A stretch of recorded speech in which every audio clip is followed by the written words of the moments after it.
जो बिजली के मीटर्स पर विपक्ष हल्ला कर रही है, लोग ये कर रहे हैं। मैं आपको बताने की कोशिश करता हूं कि सदन के माध्यम से जो मुझे पता चला है उसके अंदर जो मीटर कॉस्ट, जो मीटर का प्राइस है पर यूनिट है, वो हम 0.85 पैसे किसानों को देते हैं, जो कि पूरे इंडिया में सबसे कम है। तो इस बजट को अगर हम लोग पूरे सिस्टम के हिसाब से जोड़ घटाव करके देखते हैं तो कोई और नहीं देखता है।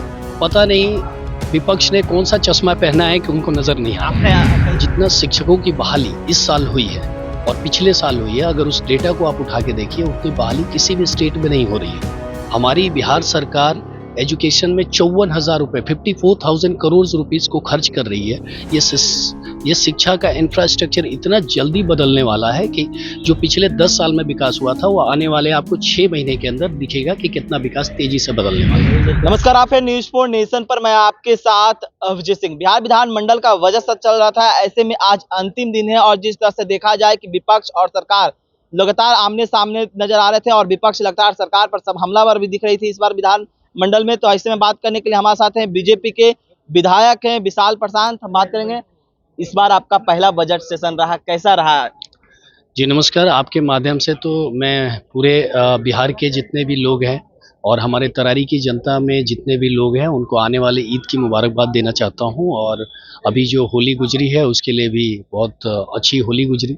और हमारे सदन के माध्यम से जो अभी 3,17,000 करोड़ का जो बजट सेशन पेश हुआ है वो आपके वेस्ट बंगाल से ज़्यादा है, वो आपके उड़ीसा से ज़्यादा है, वो आपके झारखंड से 3 गुना ज़्यादा है।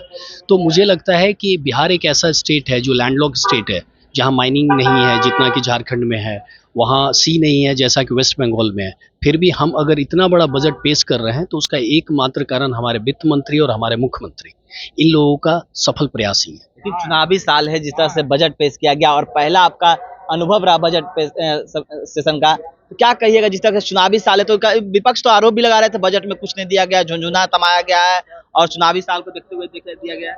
जैसा कि आपको पता है कि हमारे बजट के अंदर में सबसे ज़्यादा खर्च 54,000 करोड़ रुपए शिक्षा के ऊपर की गई है।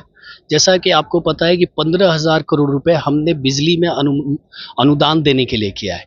जो बिजली के मीटर्स पर विपक्ष हल्ला कर रही है, लोग ये कर रहे हैं। मैं आपको बताने की कोशिश करता हूँ कि सदन के माध्यम से जो मुझे पता चला है उसके अंदर जो मीटर कॉस्ट, जो मीटर का प्राइस है पर यूनिट है, वो हम 0.85 पैसे किसानों को देते हैं, जो कि पूरे इंडिया में सबसे कम है। तो इस तरह की योजनाओं में 15,000 करोड़ रुपए हम सब्सिडी देते हैं, बाकी लोग 2, 4, 5,000 करोड़ जाते जाते थक जाते हैं। हम उनसे 3 गुना ज़्यादा अपने लोगों को सब्सिडी दे रहे हैं। तो इस तरीके से अगर आप महिला सशक्तिकरण पे चले जाए तो उसमें हम लगभग काफ़ी पैसे खर्च कर रहे हैं बाकी जो स्टेट्स हैं उनके हिसाब से। अगर आप इंफ्रास्ट्रक्चर पे चले जाएँ, हमारा खर्च 7,000 करोड़ है। वही अगर वेस्ट बंगाल का देखेंगे तो 6500 करोड़ है। और अगर आप उड़ीसा का देखेंगे तो 4,000 करोड़ है, झारखंड का देखेंगे 3,000 करोड़ है। वो लोग हमारे आसपास भी नहीं है। तो इस बजट को अगर हम लोग पूरे सिस्टम के हिसाब से जोड़ घटाव करके देखते हैं तो कोई और नहीं देखता है। पता नहीं विपक्ष ने कौन सा चश्मा पहना है कि उनको नजर नहीं आ रहा है। आपने कई चीजों को गिनाया, शिक्षा पर गिनाया, स्मार्ट मीटर मतलब मीटर पर बच्चे को किसानों को जो मिलता है यूनिट उस पर गिनाया। लेकिन जिस तरह से स्मार्ट मीटर पर बवाल देखने को मिला, आपने देखा होगा कि सदन के बाहर, सदन से पहले भी, और शिक्षा पर भी कई सवाल उठाए जाते हैं विपक्ष के द्वारा भी, जो इसी तरह से पैसा देने के शिक्षकों के द्वारा भी उठाए जाते हैं। तो आप कैसे बोल रहे हैं कि सरकार में इस तरह से बात की जा रही है? जैसे कि शिक्षकों पे जो क्वेश्चन उठाए जा रहे हैं, मैं आपको ये बताने की कोशिश करूंगा कि आज के डेट में जितना शिक्षकों की बहाली इस साल हुई है और पिछले साल हुई है, अगर उस डेटा को आप उठा के देखिए, उतनी बहाली किसी भी स्टेट में नहीं हो रही है। हमारी बिहार सरकार एजुकेशन में 54,000 रुपये 54,000 करोड़ रुपीस को खर्च कर रही है। ये शिक्षा का इंफ्रास्ट्रक्चर इतना जल्दी बदलने वाला है कि जो पिछले 10 साल में विकास हुआ था वो आने वाले आपको 6 महीने के अंदर दिखेगा कि कितना विकास तेजी से बदलने वाला है। अच्छा, बताइए विशाल प्रशांत जी, चुनावी साल है, अब सेशन भी खत्म हो गया, अब चुनाव में सब आप लोग जाइएगा। इस बार क्या है विशाल प्रशांत जी का, तरारी का क्या माहौल है? क्या लगता है इस बार चुनाव लड़ेंगे कि नहीं? देखिए, सर्वप्रथम मैं आपको बताना चाहूँगा कि 23 नवंबर 2024 को जब मैं जीत कर आया, आज से लगभग 4 महीने हो गए हैं और 4 महीने में मेरे एरिया में 400 करोड़ रुपए के टेंडर्स हो चुके हैं।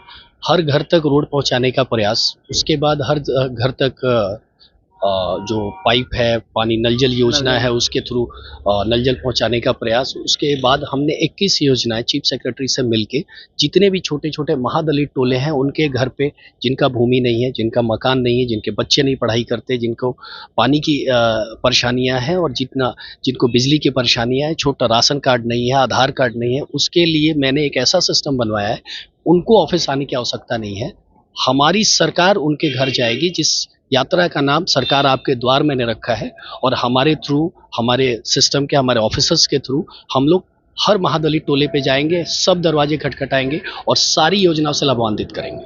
क्या लगता है इस बार तरारी की जनता मूड में है कि इस बार फिर से विशाल प्रशांत को लाना है? और ये तो आप तरारी जाइए, तरारी की जनता से पूछिए। मेरा काम है उनके दिए गए कार्यों को पूरा करना। मैं एक बार फिर से उसी जोश से जाऊंगा और उन कार्यों को पूरा करूंगा। क्या लगता है विपक्ष आमने सामने रहेगा कि नहीं आप विशाल प्रशांत के सामने? देखिए, विपक्ष अपना प्रयास करता रहेगा, उनका प्रयास करने का तरीका वही है, कास्टिज्म और ये फाइट करना खामोखा की पुरानी बातों को लेके। लेकिन ये पुरानी बातें अब पुरानी हो चुकी है, जनता समझती है और खास करके युवा वर्ग समझता है कि अब उनको कास्टिज्म और रिलीजन सिस्टम से नहीं तोड़ा जा सकता है। अब उनको विकास से ही लड़ा जा सकता है। जो ज्यादा विकास करेगा जनता उसके साथ। अमित शाह आ रहे हैं बिहार दौरे पर, कर विपक्ष हमलावर करें कि चुनावी साल आएंगे, बिहार को कुछ देने वाला नहीं है, सब लुभाएंगे, लेकिन इस बार जनता बदलेगी ना। देखिए, मैं आपको अभी के बिहार के बजट में पहली बार आपने सुना होगा कि संसद से जितने भी सांसद निकल रहे थे वो बोल रहे थे कि सिर्फ बिहार को दिया गया है, सिर्फ बिहार को दिया गया है। जब इतनी बड़ी बात पूरे देश के सांसद बोल रहे हैं, खुद ऑपोजिशन बोल रहे हैं, तो फिर वो ऐसा कैसे बोल सकते हैं कि केंद्र सरकार हमें नहीं दे रही है। इस बार केंद्र सरकार ने जितना हमें दिया है उतना कभी नहीं दिया था। स्पेशल पैकेज आप लोग तो कह रहे हैं स्पेशल पैकेज मिल रहा है, लेकिन विशेष आज की दर्जा की मांग कर रहे हैं। देखिए, स्पेशल पैकेजेस जो है रियली में अगर आप कैलकुलेट करके देखिए, आप आज के डेट में जब प्रगति यात्रा माननीय मुख्यमंत्री जी का हुआ था, आप न्यूज़पेपर्स को उठा के देख लीजिए, वेबसाइट्स को उठा के देख लीजिए, कोई भी ऐसी सड़क नहीं है जिसका डिमांड किया गया था और मुख्यमंत्री जी ने पूरा नहीं किया है। कोई भी ऐसे जनप्रतिनिधि नहीं है कि किसी भी चीज़ का डिमांड उन्होंने प्रगति यात्रा के अंदर रखा था और माननीय मुख्यमंत्री जी ने पूरा नहीं किया। इसके पीछे माननीय मुख्यमंत्री, हमारे वित्त मंत्री और हमारे केंद्र सरकार का सहयोग ही है कि हम लोग इतनी सारी चीज़ों को पूरा कर पा रहे हैं। आप सुन रहे थे बीजेपी के विधायक के विशाल प्रशांत क्या कुछ कर रहे थे। इस तमाम खबर न्यूज़ 5 के साथ